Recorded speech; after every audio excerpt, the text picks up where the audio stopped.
Khotbah malam hari ini melanjutkan tema besar doa, ya. Kita akan masuk subtema Allah yang berdaulat di dalam doa. Allah berdaulat di dalam segala hal, Bapak Ibu. Tetapi karena ini kita membahas soal doa, maka fokus kita kedaulatan Allah di dalam doa. Ya, di dalam doa itu Allah yang berdaulat, bukan kita. Bukan kita, Bapak Ibu. Jadi ini yang harus kita tekankan. Ya, kita harus belajar menyadari di dalam doa itu Allah yang berdaulat, bukan kita. Jadi kita tidak bisa seenaknya minta-minta, klaim janjinya, imani, tidak bisa karena Allah yang berdaulat. Ya, baik. Bapak Ibu, kita semua percaya Allah itu ada. Ya. Jika kita percaya diri kita dan alam semesta serumit ini eksis, ada, tidak mungkin ada dengan sendirinya. Ya. Gelas ini tidak ada dengan sendirinya, Bapak Ibu. Ini hasil cetakan pabrik, buatan pabrik. Ada yang membuat, enggak tiba-tiba muncul. Apalagi tubuh manusia yang serumit ini, gitu ya. Biologis manusia itu rumit, Bapak Ibu. Ya, peredaran darah, jaringan-jaringan organ dalam tubuh kita itu rumit. Enggak mungkin ada dengan sendirinya. Kalau cetakan logam sederhana ini aja ada yang nyetak, ada yang buat, pasti tubuh kita juga ada yang buat. Itulah sebabnya kita tidak bisa mengabaikan adanya pencipta. Ya. Pencipta inilah yang kita sebut Allah atau Bapa. Allah atau Bapa itulah sumber segala sesuatu. Ya. Kita pahami Allah adalah roh, bukan materi, ya, entitas metafisik, entitas yang tidak terlihat. Ini berarti sulit dipahami, bukan berarti tidak ada. Anjing dapat mendengar suara yang tidak manusia dengar. Bukan berarti suara yang tidak didengar manusia tidak ada. Banyak suara-suara yang tidak didengar manusia, tetapi anjing kelelawar bisa mendengar. Begitu juga dengan yang dilihat. Banyak hal sebetulnya yang tidak terlihat manusia itu eksis di dunia ini. Tetapi masalahnya manusia tidak bisa melihat. Tetapi bukan berarti tidak ada. Ya.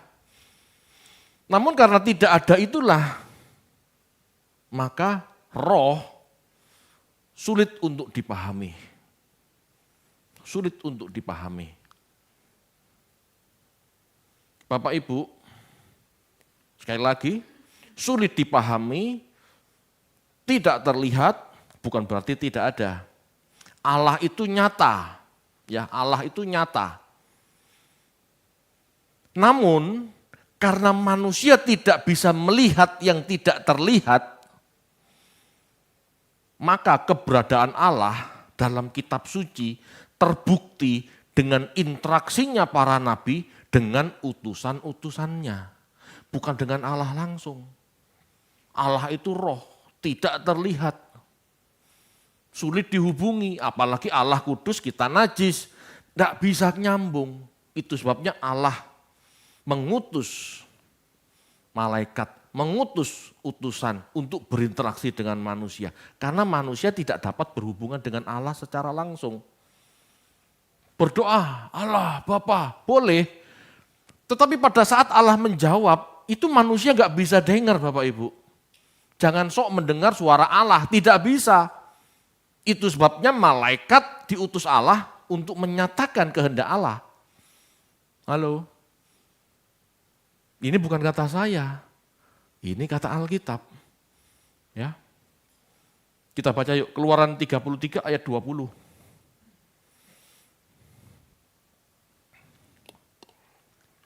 Keluaran 33 ayat 20, lagi firman-Nya, engkau tidak tahan memandang wajahku, sebab tidak ada orang yang memandang aku dapat hidup. Ini Musa yang kepingin melihat Allah gitu ya. Tapi Allah mengatakan, kamu tidak dapat melihat wajahku. Berarti mendengar Pak, mendengar pun itu karena utusannya, Malak Yahweh yang menyatakan. Malak Yahweh itu menyatakan Allah karena manusia tidak dapat berhubungan dengan Allah. Ya, ini Musa Bapak Ibu, Musa tidak dapat melihat Allah langsung. Musa tidak bisa memahami Allah secara langsung. Ini Musa. Musa itu nabi terbesar orang Yahudi, nabi terbesar Israel. Bukan Yesus. Bagi orang Yahudi Yesus gak dianggap. Bagi orang Yahudi dia memandang Musa adalah nabi terbesar. Tidak melihat Allah. Ya, jelas itu. Berarti bagaimana kita berhubungan dengan Allah Pak? Melalui utusannya, melalui Malak Yahweh. Malak Yahweh lah yang mendampingi Musa mengenal Allah, menuntun bangsa itu keluar dari Mesir. Ada utusan. Ada utusan berarti ada yang ngutus, meskipun tidak terlihat, meskipun tidak dipahami. Gitu ya. Kita baca sekarang Yohanes 1 ayat 18.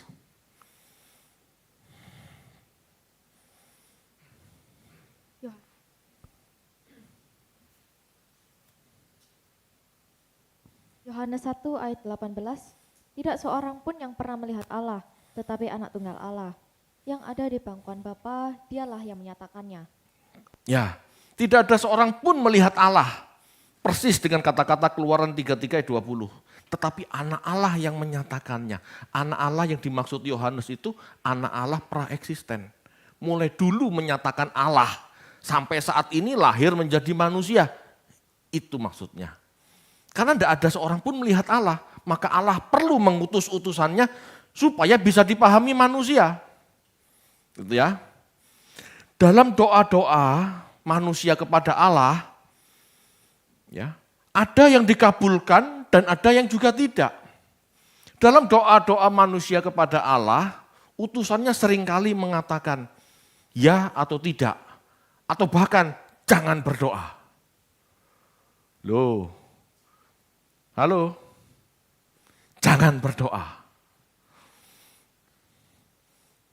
Jadi manusia itu tidak harus berdoa jika syarat dan ketentuannya tidak masuk.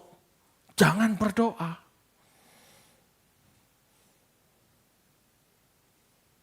Pak, berdoa itu boleh kan Pak? Tapi Pak, boleh.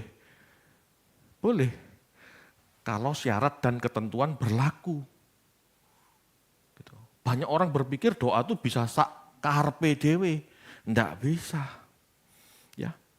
Dalam doa-doa ada yang dikabulkan, ada yang juga tidak. Ini berarti tidak semua doa berkenan kepadanya.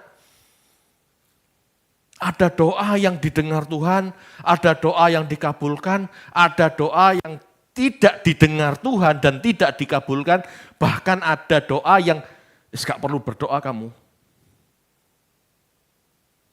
Kenapa? Karena moralnya rusak.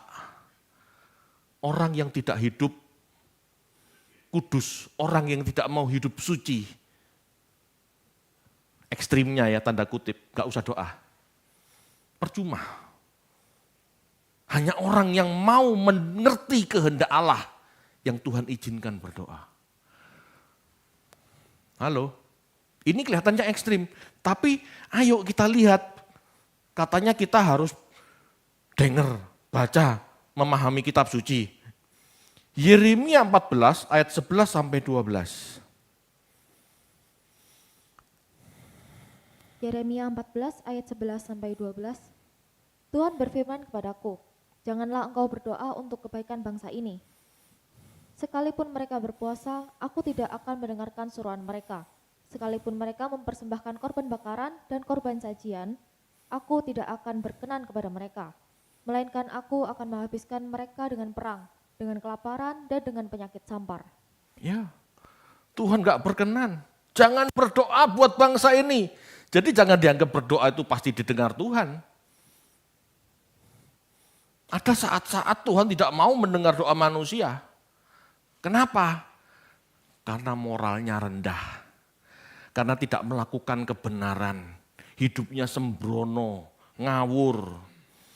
Ayo kita baca yuk. Yeremia 15 ayat 1.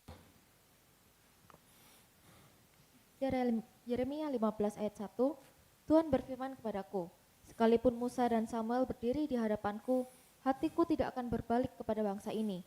Usirlah mereka dari hadapanku, biarlah mereka pergi. Ya, tolong pertahankan ayat ini luar biasa. Tuhan berfirman kepadaku, ya kepada Yeremia, sekalipun Musa dan Samuel berdiri di hadapanku, hatiku tidak akan berbalik kepada bangsa ini. Maksudnya apa? Tuhan gak mau dengar doanya Musa dan Samuel. Jangan dipikir doa syafaat itu pasti didengar Tuhan. Ini buktinya. Tuhan gak mau dengar doa syafaat Musa maupun Samuel. Kenapa? Karena bangsa ini resek. Karena bangsa Israel waktu zaman Yeremia itu mendukakan hati Tuhan, berbuat yang jahat, gitu ya. Usirlah mereka dari hadapanku, biarlah mereka pergi. Halo? Tidak dilarang berdoa, tetapi Tuhan muak kalau di dalam berdoa kita juga melakukan kejahatan, kita tidak punya kasih, kita hidup najis, percuma kamu berdoa, pergi saja. Duh, ini fakta loh. Jangan berpikir rajin berdoa banyak berkat, tidak berdoa tidak ada berkat. Tidak begitu. Kita berdoa ngawur, hati kita masih jahat. Tuhan gak suka, Tuhan gak berkenan. Bahkan Tuhan ngomong jangan berdoa. Halo, ini fakta yang banyak disembunyikan. Itu sama seperti orang ya, sama seperti orang ngobrol dengan temannya sudah pusing, sudah buat gitu ya, sudah mumet gitu. Aku tidak mau ngomong sama dia.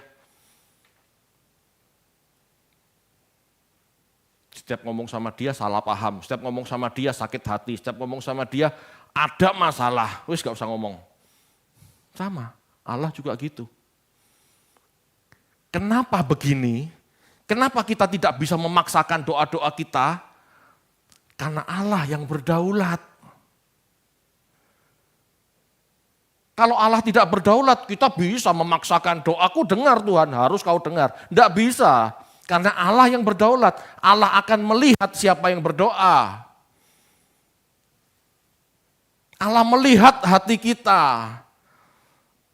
Allah melihat objek yang kita doakan. Ini kan Musa dan Samuel mendoakan Israel. Tidak usah doa buat Israel. Karena Israel itu sudah resek. Tuhan gak mau dengar.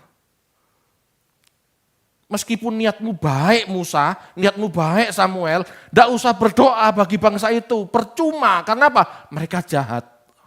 Aku tidak dengar doamu. Aku tidak akan dengar doamu. Kenapa? Mereka jahat. Kenapa Tuhan lakukan itu? Ya dia berdaulat kok. Dia mau mendengar Allah Bapa, mau mendengar apa yang dia mau dengar, itu haknya dia, kan begitu. Karena dia yang berdaulat. Bapak Ibu, untuk inilah kita perlu belajar. Agar kita tidak salah paham kepada Tuhan.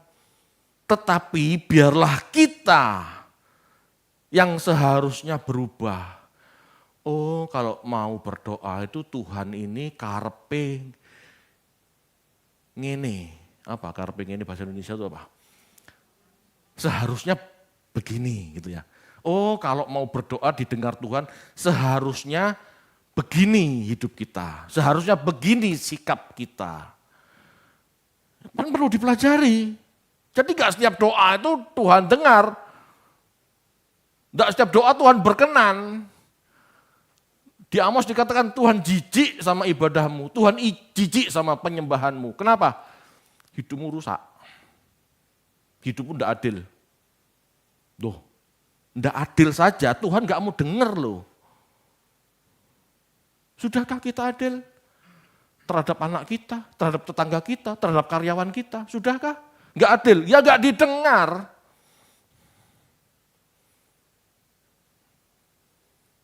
Bapak Ibu, Tuhan ingin setiap orang yang berkomunikasi dengan Tuhan juga memiliki hati Tuhan.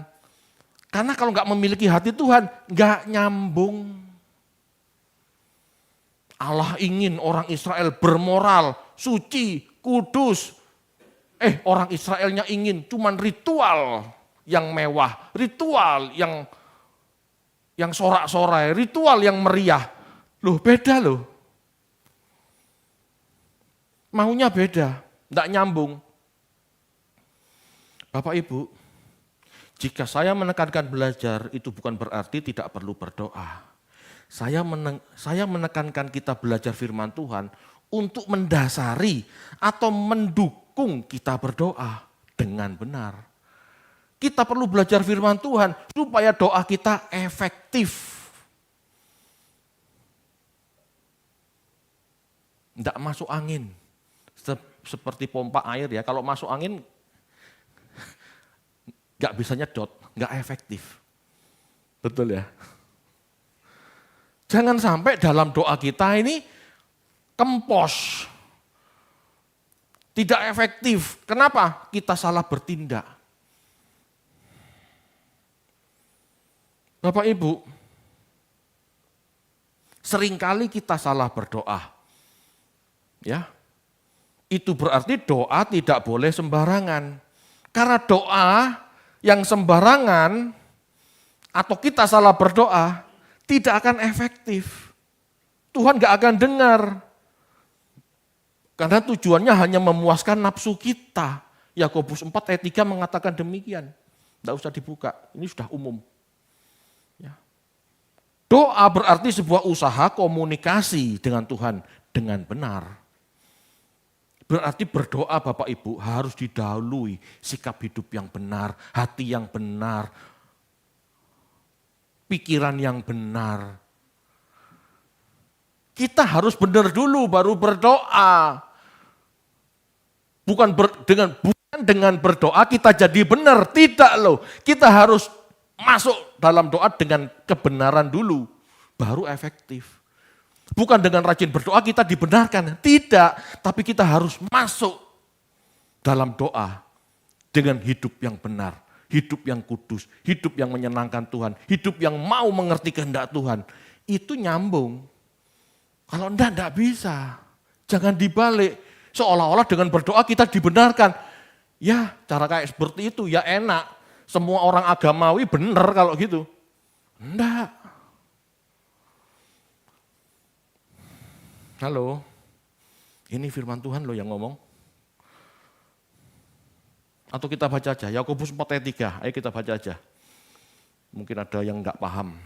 Yakobus 4 ayat 3, atau kamu berdoa juga, tetapi kamu tidak menerima apa-apa, karena kamu salah berdoa. Sebab yang kamu minta itu hendak kamu habiskan untuk memuaskan hawa nafsumu. Amin. Kalau dalam doa-doa kita itu hanya ingin memuaskan nafsu kita, keinginan kita. Tuhan gak mau dengar. Jangankan kabulkan, dengar aja gak mau. Bapak Ibu, Allah ada pribadi yang berdaulat. Kedaulatan Allah bukanlah kedaulatan seperti seorang diktator yang sewenang-wenang. Allah berdaulat seperti seorang ayah atas rumah tangganya. Ia tidak akan gegabah memberi kepada anaknya. Ayah yang bijak pasti mempertimbangkan yang terbaik buat anak-anaknya. Ayah yang baik pasti mendengar permohonan anak-anaknya, meskipun belum tentu dikabulkan kan. Tapi kalau anak ngomong, bapak itu kan mendengar. Apalagi anak ini ngomong dengan baik.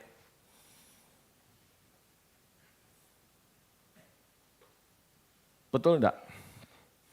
Kalau anak ngomong dengan bapak dalam posisi mabuk, enggak sadar, bapak mau denger enggak? Enggak mau, anak ini mendem, Buat apa ngomong sama anak model begini? Sama, Allah dengan manusia itu sama.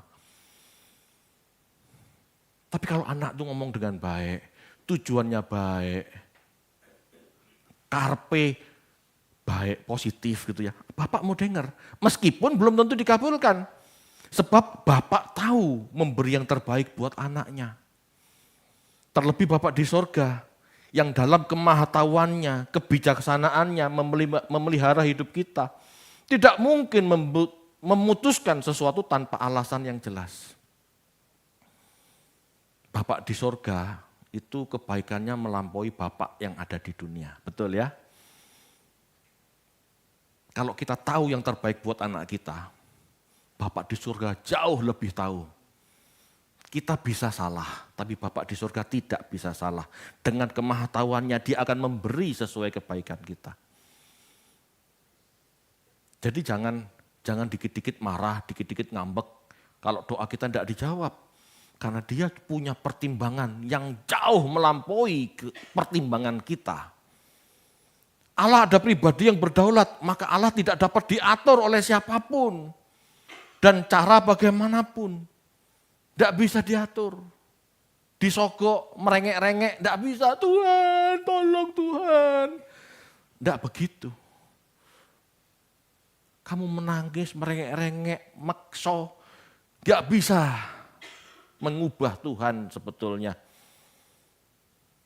Kalau dia berusaha mengubah Tuhan dan maksa, ya jadinya kayak satu raja itu.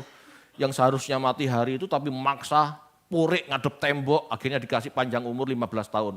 Tetapi di dalam 15 tahun itulah Israel hancur. Jangan sok ngatur Tuhan, supaya enggak tambah runyam. Pertimbangkan doa kita itu nafsu kita bukan. Di dalam doa kita itu daging kita atau kepentingan Allah. Sajikan pada Allah.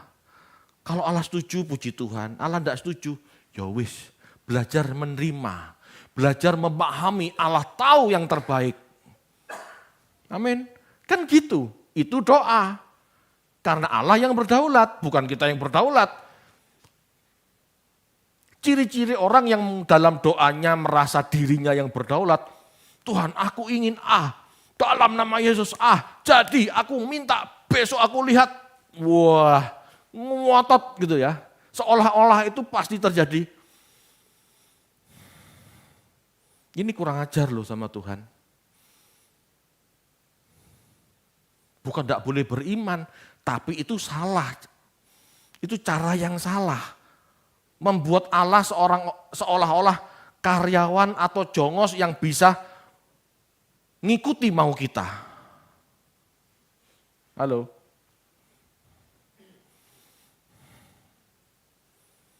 Kita saja kalau ngomong sama orang yang lebih terhormat, pejabat lah, gitu ya. Pas kunjungan ke wilayah, gitu ya. Pak, kalau boleh Pak, tanah ini, jalan depan ini diaspal. Nah kan gitu ya.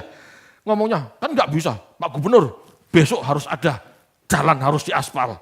Saya klaim. Boleh?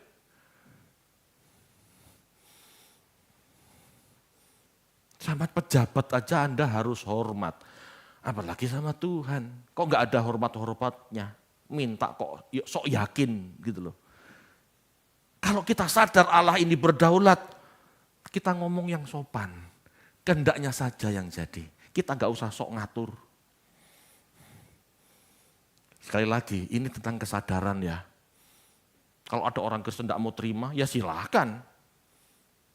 Tetapi kalau orang mengerti sopan santun, unggah-ungguh, bagaimana bersikap kepada sosok yang berdaulat. Ya ayo sopan. Ayo ya tahu diri. Posisi kita itu tidak pernah sejajar sama Tuhan. Posisi kita itu di bawah.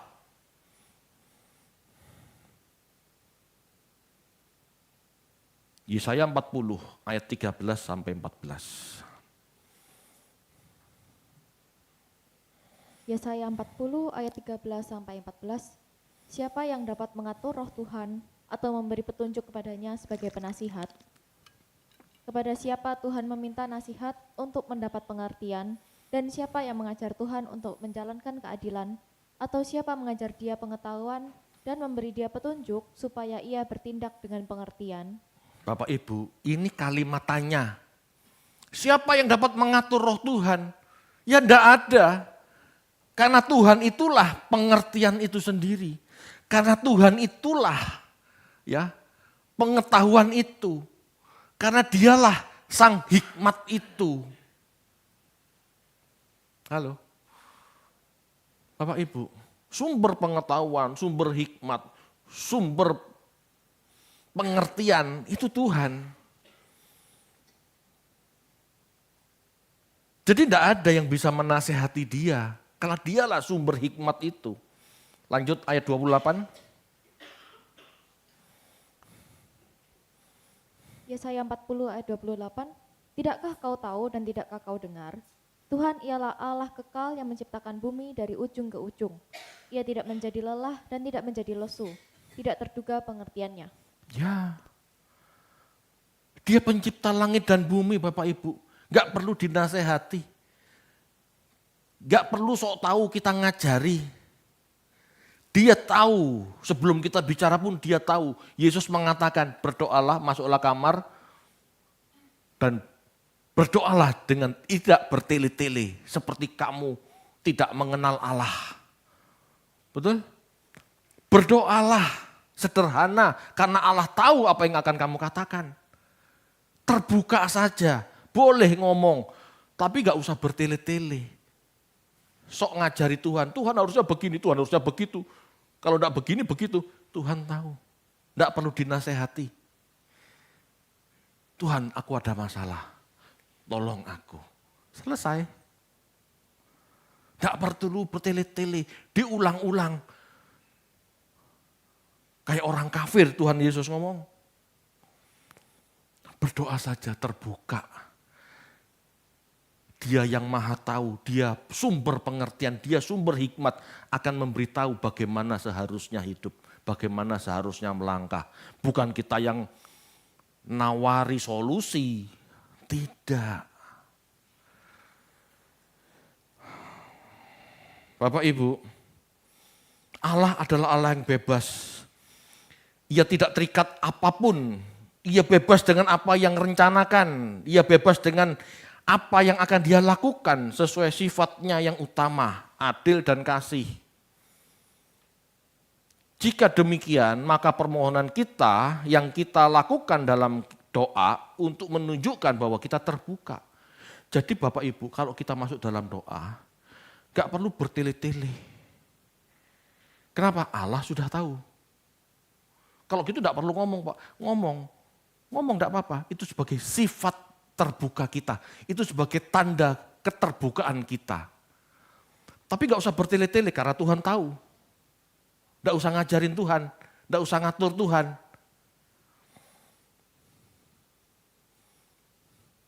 Kalau gitu dalam doa kita apa Pak? Kan cuma sebentar kalau gak bertele-tele gitu Pak. Lama tidaknya sebuah doa bukan karena bertele-tele. Tetapi kita mau duduk diam mendengarkan Tuhan bicara. Apa yang Roh Kudus ingatkan dalam batin kita, itu yang kita kejar. 10 menit, 20 menit, 1 jam, itu menunggu, menanti Roh Kudus bicara. Kita kan sudah ngomong terbuka, Tuhan aku ada masalah. Tunggu Roh Kudus ingatkan, apa? Roh Kudus apa?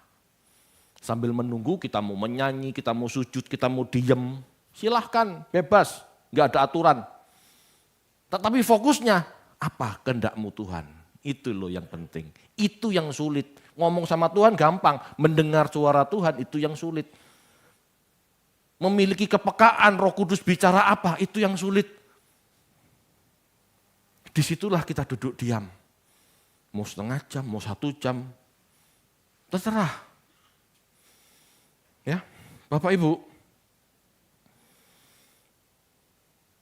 ada kalimat doa orang benar besar kuasanya. Betul ya? Kalimat ini diambil dari Yakobus 5 ayat 16 sampai 18. Ayat yang sangat populer Bapak Ibu. Tetapi sering kali disalahpahami. Seolah-olah doanya yang besar kuasanya. Halo. Doa orang benar besar kuasanya. Ini seringkali dipahami doanya yang besar kuasanya. Sehingga orang berbondong-bondong berdoa untuk menyatakan kuasa. Salah loh. Bukan gak boleh berdoa, tetapi bukan doanya yang berkuasa. Doa orang benar. Yang berkuasa itu orang benar, bukan doanya. Karena doanya kalau salah, Tuhan gak mau dengar. Betul enggak? Seperti tadi penjelasan di permulaan. Ini harus dipahami Bapak Ibu. Itulah tekanan. Itulah yang saya tekankan. Ayo koreksi diri. Ayo punya kesadaran lebih. Ayo mikir. Supaya dalam doa-doa kita berkenan. Bapak Ibu, sesungguhnya doa orang benar, saya cek ya di ayat itu, doa orang benar besar kuasanya. Doa orang benar itu bahasa Yunaninya dikaio. Ini berarti orang benar yang tidak egois. Ini berarti orang benar yang punya sikap adil, punya sikap kasih. Orang yang mengerti kehendak Allah dan mau melakukannya. Orang benar di situ dikaio. Anda pernah dengar dikaio sune?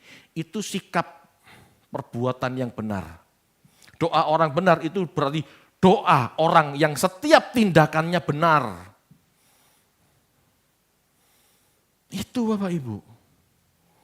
Bukan benar karepe dhewe, menurut saya benar, menurut Allah benar. Tindakannya adil, punya kasih, punya belas kasihan. Nah orang kayak begitu loh doanya itu besar kuasanya. Doa orang punya kasih, tidak egois. Doa orang yang mau mengerti kehendak Allah. Kehendak Allah itu apa? Keselamatan buat sesama. Lalu dia berpikir, lalu dia bertindak buat keselamatan banyak orang itu apa? Doa orang seperti ini loh yang didengar Tuhan. Bukan doa orang yang merasa benar, bukan. Tapi benar-benar benar.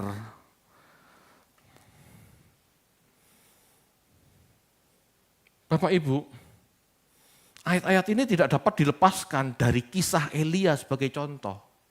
Ayo kita baca yuk. Yakobus 5 ayat 16 sampai 18. Yakobus 5 ayat 16 sampai 18. Karena itu hendaklah kamu saling mengaku dosamu dan saling mendoakan, supaya kamu sembuh. Doa orang yang benar bila dengan yakin didoakan sangat besar kuasanya. Elia adalah manusia biasa, sama seperti kita. Dan ia telah bersungguh-sungguh berdoa, supaya hujan jangan turun, dan hujan pun tidak turun di bumi selama 3 tahun dan 6 bulan. Lalu ia berdoa pula dan langit menurunkan hujan, dan bumi pun mengeluarkan buahnya. Oke, doa orang benar besar kuasanya. Lalu Yakobus kasih contoh Elia. Nah kita harus perhatikan Elia, jangan lepas konteks. Jangan merasa kita sudah benar. Contohnya di situ Nabi Elia. Halo. Pertama, Elia minta hujan tidak untuk kepentingan dirinya. Dia minta hujan itu tanda. Ya, Elia minta hujan sebagai tanda bahwa dia mengenal Allah yang benar. Hai orang Israel, sembahlah Allahku. Karena saat itu orang Israel menyembah Baal. Dia berdoa minta hujan supaya rajanya dan ratunya bertobat.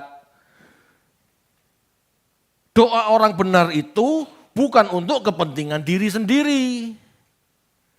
Dia berdoa untuk bangsanya, keselamatan bangsanya.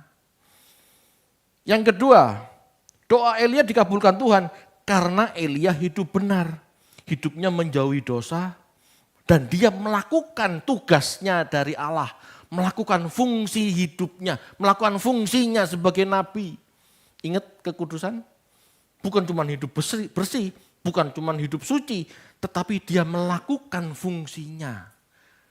Nabi Elia melakukan fungsinya. Halo, hidupnya benar. Dia minta untuk kepentingan orang banyak, bukan egois. Dia melakukan kehendak Allah. Hidupnya benar dan melakukan fungsinya. Dia ingin bangsanya bertobat. Fungsi Nabi kan bersuara untuk bangsa itu bertobat. Ini loh orang benar Bapak Ibu. Kenapa doa kita gak didengar? Ya karena kita belum masuk dalam kriteria ini. Doanya ngawur, minta untuk kepentingan sendiri-sendiri. Ya enggak, Tuhan gak suka. Kalau setiap permintaan kita untuk diri kita dikabulkan Tuhan, maka Tuhan akan tampak ngajarin kita manusia hidup egois, hidup karepe dhewe. Betul enggak? Saya ulangi, kalau setiap permintaan kita untuk pribadi kita, untuk kepentingan kita, Tuhan kabulkan, maka kesannya Tuhan mengizinkan kita menjadi orang yang serakah, menjadi orang yang maunya sendiri. Betul enggak? Tuhan kan enggak mau itu. Jadi Bapak Ibu, doa orang benar besar kuasanya, bukan doa itu sendiri yang berkuasa, melainkan Tuhan yang bekerja melalui orang benar. Tuhan yang bekerja melalui orang yang mengerti pikiran perasaan Allah. Itu. Doa, Bapak Ibu, bukan doa. Dosa maksudnya. Dosa itu memisahkan kita dari Tuhan. Jadi kalau dosa kita masih ada, hati kita masih jahat, jangan berpikir doa itu didengar Tuhan loh. Kita buktikan. Matius 5 ayat 20.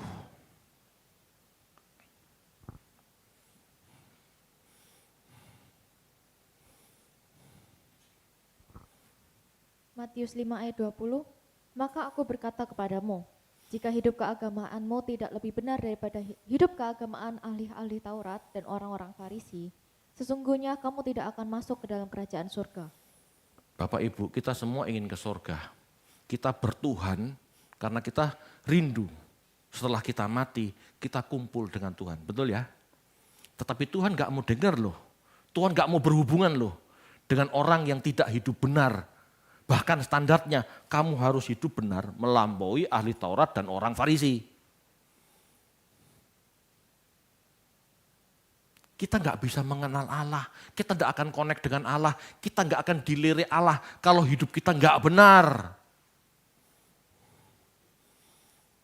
Buktikan, Markus 11 ayat 25. Pak, itu kan soal masuk surga, sama saja. Sama saja. Markus 11 ayat 25.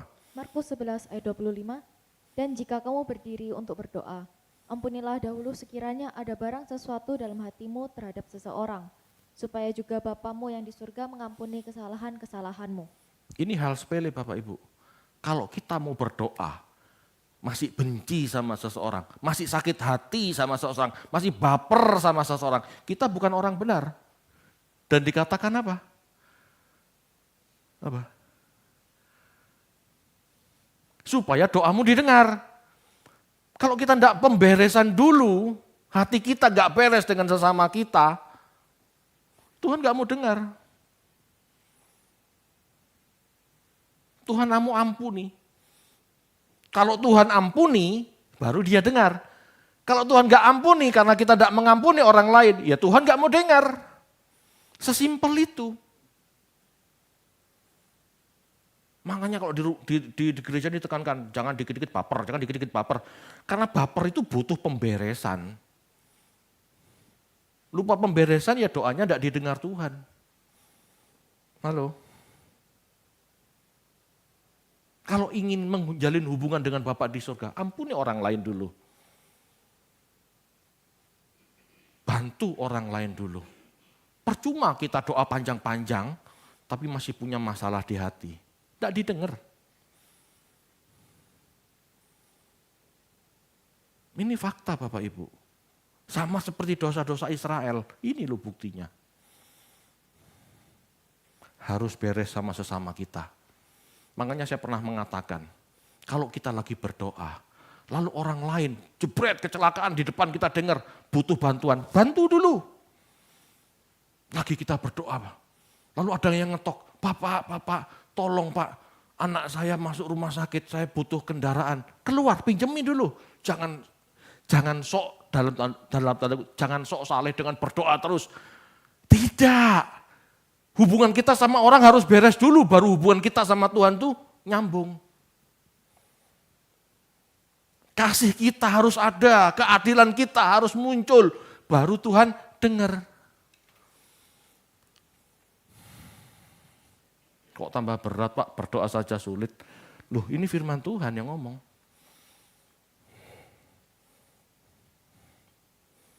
Orang Kristen yang dewasa Bapak Ibu tidak menjadikan doa sebagai sarana menyampaikan permintaan untuk kepentingan diri sendiri. Tetapi sarana untuk mengerti apa yang Tuhan kehendaki. Itu doa orang dewasa. Jangan seperti orang kafir. Orang kafir biasanya berhubungan dengan Tuhan karena asas manfaat. Tapi sayangnya orang Kristen banyak yang seperti itu. Bapak Ibu, Allah adalah sumber segala sesuatu. Dia tahu kebutuhan kita. Tidak perlu ngajari Tuhan. Kalau kita ngomong kebutuhan kita, itu sebagai sikap terbuka saja. Allah adalah sumber segala sesuatu. Adalah Tuhan yang berdaulat. Sehingga tidak bisa seorang pun mengaturnya, menekannya, atau nyogok. Tidak bisa. Yang bisa meluluhkan hati Allah jika kita mau seperti kehendaknya. Jika kita mau mengikuti arahannya. Itu baru Tuhan dengar. Tidak bisa disogok dengan domba. Tidak bisa disogok dengan perpuluhan. Tidak bisa disogok dengan nyanyian pujian. Tidak bisa. Satu-satunya yang menggerakkan hati Tuhan adalah kamu hidup kudus, hidup suci, dan bermanfaat bagi sesama. Itu Tuhan dengar. Amin. Ayo, ini fakta.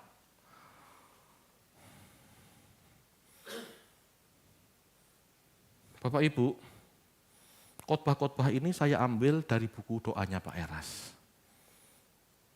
Ya, kalau Anda tidak percaya, Anda bisa baca sendiri. Saya cuma mengembangkan logikanya, mengembangkan dan menghubungkan dengan ayat-ayat yang lain. Jadi jika dalam doa kita meminta, bukan dalam arti Allah perlu diberitahu, paham ya maksudnya? Jadi dalam doa, kalau kita meminta kepada Tuhan, ini bukan berarti Allah perlu diberitahu, karena dia sudah tahu. Tetapi sikap terbuka kita perlu pertolongannya. Namun seiring kita menjadi dewasa, kita juga nggak perlu terlalu memberitahu Tuhan. Karena dia sudah tahu yang terbaik. Bahkan tidak kita minta pun dia tahu apa yang terbaik buat kita. Jadi kalau gitu bagaimana Pak? Belajarlah mencintai Tuhan apa adanya. Bukan adanya apa. Halo. Kita belajar yuk mencintai Tuhan, menikmati Tuhan sebagai satu-satunya kebahagiaan, bukan yang lain. Kalau kita masih terus minta, bukan nggak boleh ya, tapi kalau sikap hati kita terlalu sering minta, seolah-olah kita dibahagiakan jika permintaan itu dikabulkan kan. Tapi kita belajar tidak minta, supaya Tuhan melihat hati kita, bahwa kita senang, kita bahagia dengannya saja. Halo, paham enggak maksudnya? Kalau ada orang pacaran, kau belikan ini ya, iya nih belikan. Kau belikan itu, iya nih. Lu namanya kokonya cinta sama noniknya kan. Tapi kalau terus-terusan begini, kan Koko ini kan berpikir, ini cinta sama aku atau cinta sama duitku? Betul enggak? Cinta padaku atau cinta sama dompetku? Halo? Lain kan kalau Noni ini, nih mau apa? Enggak, yang penting kita ketemu seneng. Loh beda kan? Halo, nyadari enggak? Bukan nggak boleh minta loh ya, tapi kalau kebanyakan minta, kesannya kita ini Cinta duitnya Tuhan, cinta dompetnya Tuhan, cinta berkatnya Tuhan, bukan cinta Tuhannya. Ya, bukan nggak boleh sekali lagi. Ini cara berpikir dewasa, remaja, pemuda, gitu ya. Yang mana? Cara berpikir anak-anak, remaja, pemuda, dewasa itu berbeda. Kalau anak-anak, ma minta, pa minta. Kalau udah dewasa, papa mau apa? Papa butuh apa? Tak belikan. Loh beda kan? Lah kita mau kanak-kanak terus. Bapak Ibu, selama ini banyak pengajaran yang mengasankan gitu ya, bahwa doa sungguh-sungguh pasti dikabulkan. Banyak orang salah memahami ini. Ya. Ayat ini Matius 7 ayat 7 sampai 11. Ayo dibaca yuk. Ini penting.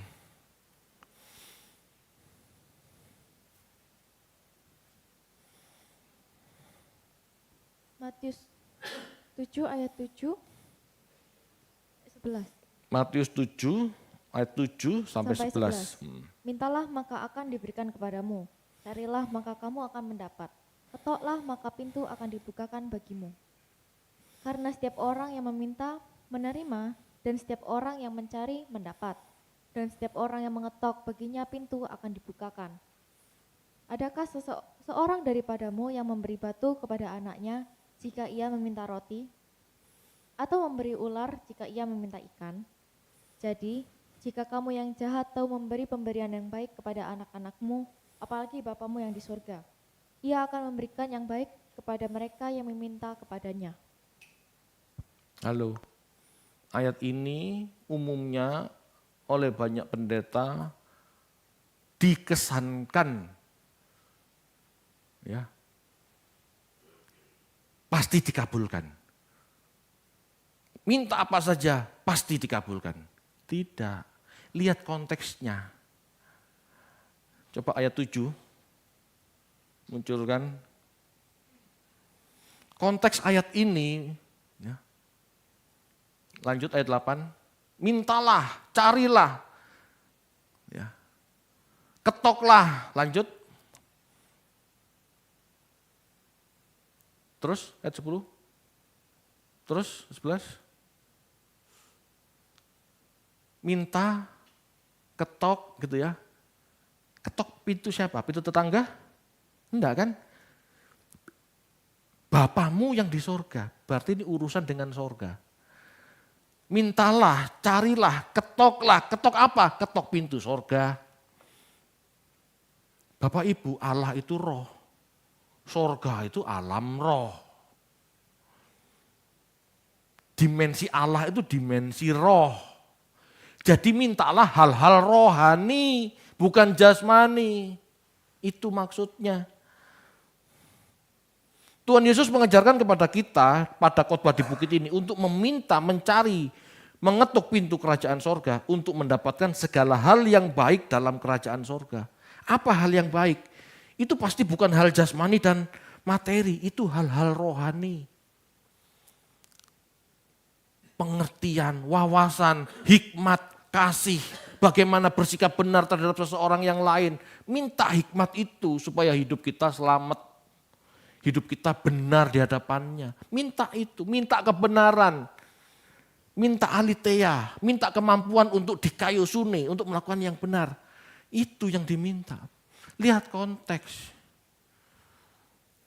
Karena Yesus mengajarkan hidupmu bukan di dunia ini. Kamu semua akan ke sorga. Hal-hal materi tidak perlu di sorga. Dalam arti sorga, sorga Bapak ya. Tidak perlu. Di LB3 Pak, nanti semua tersedia. Kamu juga nggak perlu minta. Loh. 2 Korintus 9 ayat 7 sampai 8.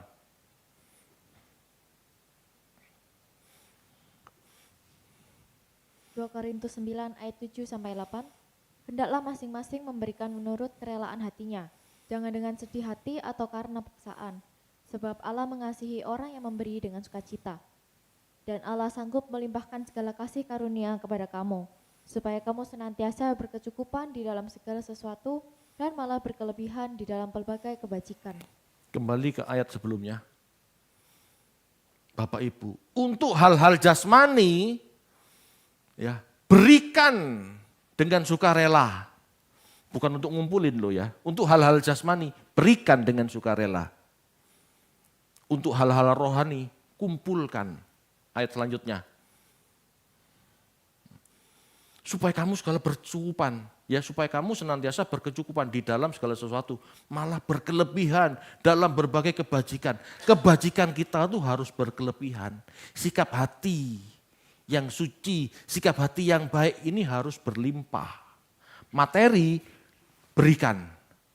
Halo, paham enggak maksudnya Paulus di sini? Berikan dengan sukarela, jangan terpaksa. Itu hal jasmani. Tapi untuk hal-hal rohani, kumpulkan sebanyak-banyaknya, tumpuk, limpah. Kita harus limpah dengan kebijaksanaan, dengan hikmat. Kenapa? Ya karena kita harus ke sorga. Tanpa hikmat, tanpa kebijaksanaan, sikap kita selalu ngawur, salah terus. Saya berbuat baik Pak, saya berbagi. Iya berbagi, tapi dikit-dikit selfie. Iya Pak, memberi. Lalu berharap kembali, sikap hatinya, oh aku memberi 10. Berarti Tuhan kalipat-kalikan, 30, 60, 100. Ini kan ngawur. Berikan dengan sukarela, kok malah mengingini kembaliannya. Loh, ini kan tidak rela namanya. Bapak Ibu, hidup benar itu perlu wawasan, hidup benar itu perlu kebajikan. Hidup benar itu perlu pengetahuan. Hidup benar itu butuh hikmat. Ini loh yang harus kita kumpulkan supaya doa kita benar di hadapan Allah. Sikap kita benar di hadapan Allah, doa kita lancar. Bapak Ibu, koneksi kita dengan Allah yang disebut doa, ini tergantung sikap hati kita dan perbuatan kita. Tidak tergantung lamanya, tidak tergantung seringnya, tapi kebenaran hidup kita. Sikap hati kita yang mau benar, itu otomatis Bapak Ibu. Ya, dengan hati kita yang mau selalu benar, itu otomatis kita sudah berdoa sebetulnya. Amin. Setiap saat kita perkarakan, ini kan berdoa. Setiap saat koram deo, ini kan berdoa. Amin Bapak Ibu. Kok banyak aturannya gini? Karena dia Allah yang berdaulat. Bukan kita yang berdaulat, lalu kita masuk dalam doa sesuka-suka sendiri. Enggak. Kalau kita sadar Allah yang berdaulat, dia punya ketentuan dan syarat berlaku. Ikuti. Betul? Kan begitu caranya berpikir. Kalau kita yang berdaulat, ya kita terserah kita. Mau kapan saja, mau bagaimana berdoa ya silahkan. Tetapi kalau kita tahu Allah ini yang berdaulat, maka kita cari hati Allah. Bagaimana doa dengan efektif, bagaimana doa bisa menyenangkan Tuhan. Ada syarat dan ketentuan. Ini yang kita kejar, ini yang kita pelajari. Supaya doa kita efektif. Amin. Allah berdaulat. Allah gak suka orang munafik, Allah gak suka orang jahat. Allah mau mendengar orang-orang yang hidupnya mau berkenan. Itu maksudnya. Amin. Mari kita tutup.